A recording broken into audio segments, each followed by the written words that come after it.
¿cómo están? Bienvenidos a este su espacio seguro. Yo soy Andy Moreno y esto es Serenamente. Y bueno, en este primer capítulo no sabemos si va a ser el único, pero eso va a estar en veremos. Por lo pronto, en este capítulo me gustaría que habláramos de un tema que a mi parecer es de gran importancia y este tema es la familia. La familia y aquellos factores sociales que la llegan a afectar.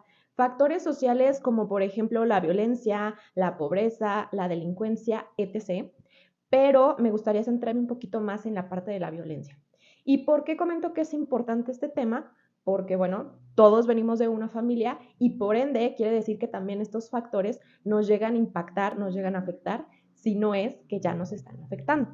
Ok, como primer punto, me gustaría empezar a definir estos dos términos, lo que es la familia y lo que es la violencia. Y pues bueno, aquí nos pusimos a hacer la tarea para poderles traer algunas definiciones de esto. Entonces se las voy a leer para que nos quede un poquito claro. Aquí vamos a citar a Marta Valladares y ella menciona que la familia es una institución formada por sistemas individuales que interactúan y que constituyen a su vez un sistema abierto. Está formada por individuos, es también parte del sistema social y responde a su cultura, tradiciones, desarrollo económico, convicciones, concepciones ético-morales, políticas y religiosas. Y bueno, también vamos a encontrar aquí una definición que aparece en el artículo Familia-Sociedad desde una perspectiva transdisciplinar. Y aquí se define la familia como que es una forma de organización de las relaciones sociales. Concebida la sociedad desde la perspectiva de una asociación de individuos que se integran para enfrentar retos y ejecutar tareas conjuntas, y donde para el accionar y desempeño de sus funciones, la familia se manifiesta como un sistema abierto, con patrones de integración social que emergen a través del cursar de la vida cotidiana. Ok, y entonces aquí, chicos, vamos a poder encontrar entre estos artículos y entre otras investigaciones y definiciones que a lo largo del tiempo también se han denominado ciertos tipos de familias. Estos tipos de familias, pues podemos encontrar, por ejemplo, la punalúa, la consanguínea, la cisdiásmica y la que hoy creo que todavía se mantiene o es la más común, es la familia monógama. Aún así, creo que a mi parecer, estos tipos de familia ya no engloban en el hoy y además tendríamos que sumar otras que en la actualidad son mucho más comunes. Para empezar, en la actualidad creo que ya no es necesario el requisito de matrimonio para poder formar una familia. Y también hay que considerar que hay otros tipos de familias, como por ejemplo las familias monoparentales, en donde nada más asiste un progenitor, mamá o papá, y los hijos. También vamos a encontrar familias de una sola persona que vive solito con su perro, que vive solito con sus plantas. Vamos a poder encontrar familias de amigos, ¿sí? Que ahí pues obviamente yo voy juntando a mi tribu, a mi familia, dependiendo de las características que tenemos en común y que claro, al final de cuentas, el objetivo es tener un ambiente en el que me sienta apoyado. Y pues también vamos a encontrar lo que creo que es mucho más común, como los roomies. Ahora, vamos a definir también qué es la violencia. Y vamos a encontrar que la CNDH describe la violencia familiar como un acto de poder u omisión intencional dirigido a dominar, someter, controlar o agredir física, verbal, psicoemocional o sexualmente a cualquier integrante de la familia dentro o fuera del domicilio familiar por quien tenga o haya tenido algún parentesco por afinidad civil, matrimonio, concubinato o a partir de una relación de hecho y que tenga por efecto causar daño. Esa es una de las definiciones. Y otra definición por parte de la Organización Mundial de la Salud es que define la violencia como el uso deliberado de la fuerza física o el poder, ya sea en grado de amenazas o efectivo, contra uno mismo, otra persona o grupo o comunidad que cause o tenga muchas probabilidades de causar lesiones, muertes, daños psicológicos, trastorno del desarrollo o privación. Y también aquí yo creo que vamos a delimitar a la violencia como que puede ser directa o indirectamente. Entonces, ahora sí, vámonos encaminando. Muy bien, entonces, entendamos la violencia como que es un factor social porque no es algo que salga de la naturaleza del individuo, sino que es un fenómeno que se ha replicado a lo largo de los años y que claro que entra en nuestras familias cuando uno o más de los miembros de esta decide replicarlo en su entorno, ¿sí? Entonces, aquí me gustaría entrar un poquito más a lo que es mi realidad, porque me gustaría hablar de lo que se vive en mi estado.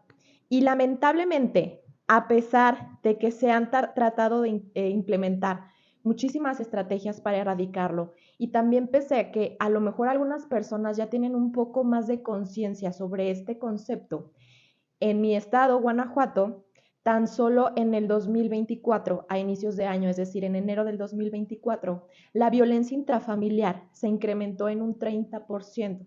Esto quiere decir 1,173 carpetas iniciadas de investigación por este tipo de fenómeno. Ahora vamos a imaginar que estas carpetas que se abrieron únicamente son respecto a la violencia física. Pero, ¿qué pasa cuando estoy sumergida en otro tipo de violencia, como es la psicológica o la psicoemocional, en la cual yo como individuo no puedo percibir que realmente estoy viviendo violencia porque a lo mejor no lo puedo ver plasmado de manera física, no puedo ver los golpes?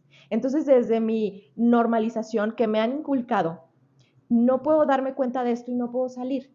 Y más aún, ¿qué pasa con estos niños que también están recibiendo este tipo de violencia, como les decía, de manera indirecta? ¿Por qué? Porque la violencia a lo mejor sí puede ser directamente con el individuo de llego, te golpeo o te maltrato o te humillo o demás, pero también qué pasa en estos casos cuando la violencia, por ejemplo, es ejercido de papá a mamá. Con los niños no se meten, pero aún así hay repercusiones de manera en el desarrollo, de manera en la socialización, en la manera de cómo afecta incluso el autoestima del niño. Y pues bueno, vamos también a ver, o bueno, me gustaría también como sumar que de manera consciente o inconsciente también se puede replicar la violencia. ¿Y por qué digo de manera consciente o inconsciente? Vamos a regresarnos un poquito a cómo esta violencia psicológica no se alcanza a percibir tanto como la física. Entonces, si yo en el entorno en el que me desarrollé, en mi familia, se vivía una violencia psicológica en la cual me humillaban, en la cual me menospreciaban, en la cual me insultaban o incluso trataban como de manipularme y jamás me di cuenta, es obvio que lo voy a replicar en algún momento de mi vida y claro está que si no lo hago consciente, también lo voy a replicar en mis generaciones futuras. Vamos a poner un ejemplo bien claro. No sé si ustedes conocen o saben lo que es el violentómetro. El violentómetro, hagan de cuenta que es como una reglita en la cual viene ubicado los tipos de violencia. Y entonces conforme va subiendo la violencia, el color de la regla va cambiando. Entonces, la ley del hielo y el insultar a una persona viene también en esta regla. Imagínense una familia en la cual la forma de castigar o la forma en la que hacen sentir mal a una persona es haciendo la ley del hielo. Y entonces yo crezco con esta idea de que hacer la ley del hielo cuando me enojo es algo completamente normal. Crezco, formo una familia y entonces empiezo a replicar este mismo ejecutar en mis hijos. O bien incluso crezco y lo empiezo a replicar también con mis círculos cercanos, como por ejemplo lo son mis amigos. Ahora vámonos como a otro ejemplo. En el caso de insultar, ¿qué pasa cuando un niño crece con este bullying que a lo mejor se hace en casa, en donde me ponen apodos? Y no hablo de los apodos como tiernos, o sea, son apodos que son con ese afán de burlarte o completamente de insultar. ¿Qué es lo que va a pasar con este niño que recibe esta violencia desde su casa? Entonces, muy probablemente cuando este niño llegue a la escuela o a otros entornos en donde socializa, va a normalizar el hecho de que le insulten, el que le pongan apodos o el que se lleven así. Entonces, tanto puede ser un niño que sufre de bullying o también un niño que lo propicia. Y pues bueno, ahora, otro tipo de violencia puede ser por omisión. Es decir, yo tengo como toda la intención de poderte dar lo que quiero, pero a lo mejor se me olvida, pero a lo mejor no puedo, y entonces ya no puedo brindarte o cubrir tus necesidades básicas como lo son el alimento, como lo son la educación o como lo son la salud. Y con esto creo que me gustaría empatar el tema de la violencia con otro tema que también va muy de la mano del impacto que afecta a la familia, es la pobreza. Y también para esto estuvimos investigando, estuvimos leyendo, entonces les voy a leer algunos datos que pudimos encontrar. Y según el Coneval, en un estudio realizado en el 2022 para la medición de pobreza en México, pues México se encontraba en el quinto lugar como los países más pobres de la región.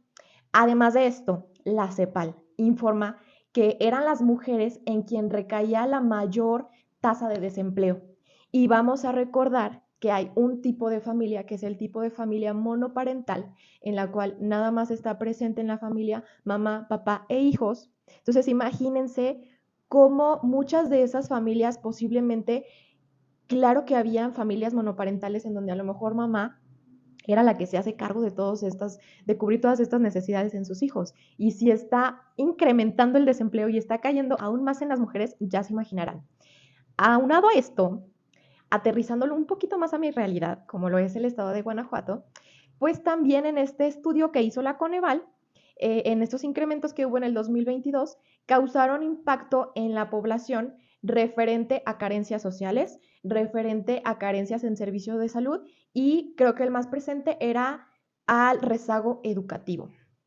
Quiere decir que esto también indirectamente o directamente también está afectando a las infancias y a las adolescencias, porque no les podemos brindar las herramientas necesarias para que puedan desarrollarse plenamente. Ahora, ya que me quejé tanto, ya que estuve brindándoles esta información, pues ahora, ¿qué hacemos? ¿Va?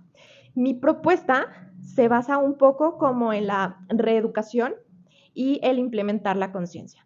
Y aquí me voy a basar en uno de los escritos, en un libro que se llama La violencia en la familia. Y entonces aquí, según José Ángel López Herrera, nos comenta que nosotros nos educamos en tres contextos. Este va a ser primero la familia, después la escuela y después el conjunto de ámbitos socioculturales. Pero si hablamos desde la escuela, es decir, si empezamos a implementar esta estrategia desde las escuelas, sí puede haber como un impacto, claro que sí se va a notar un impacto, pero la realidad es que desde donde deberíamos empezar a trabajar es en la familia. Entonces, también en este mismo libro, Cristina Fernández comenta que lo primero que necesitan los niños es un vínculo sano y seguro con aquellos adultos que se encargan de su crianza en los primeros años de vida. Y retoma como en un ambiente familiar de violencia, alguno de los progenitores, quizá más específicamente la mamá, porque aquí englobaban un poco de la violencia intrafamiliar, pero también la violencia de género, desde esta identificación o toma de conciencia que pueda tener la mamá por querer que sus hijos no vivan en este ambiente o que quieran erradicar por completo la violencia en su entorno, pues puede tomar un papel más activo. ¿Qué quiere decir esto? Desde su propio proceso terapéutico que va a atravesar, claro que primero tiene que atravesar este proceso terapéutico porque tiene que subir un poquito su conciencia para poder darse cuenta de todo lo que está pasando a su alrededor y sepa cómo actuar. Entonces, desde este punto, mamá toma un papel mucho más activo en erradicar este problema.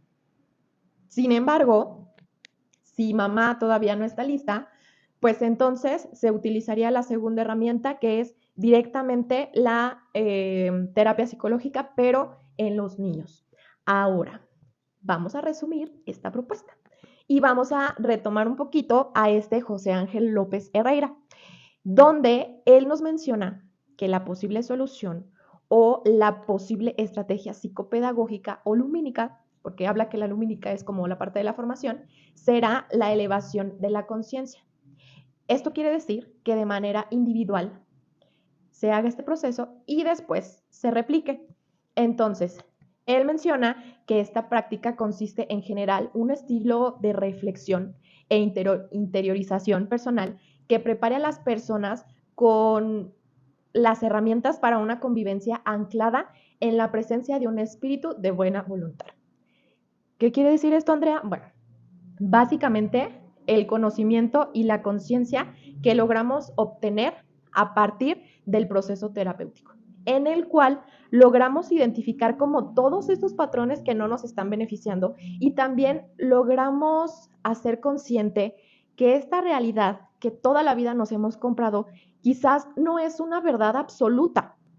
Y aquí, en cuestión de verdad, vamos a mencionar que esta verdad es la cuestión de la violencia. Es decir, estos patrones que desde mi entorno, como me enseñaron, es la realidad, es así como se tienen que llevar, es así como se tiene que vivir. Y entonces yo llego a terapia y empiezo a cuestionar si realmente esta verdad que me mostraron es la única o si puedo tener algunas otras herramientas o si puedo abrirme a otras formas de interactuar que me logren hacer sentir mucho más tranquilo, que me logren llevar a un bienestar y que, claro, voy a mostrar que en todos mis aspectos, en todas mis áreas, va a haber una mejoría. Entonces, para mí, yo creo que esta sería como la conclusión.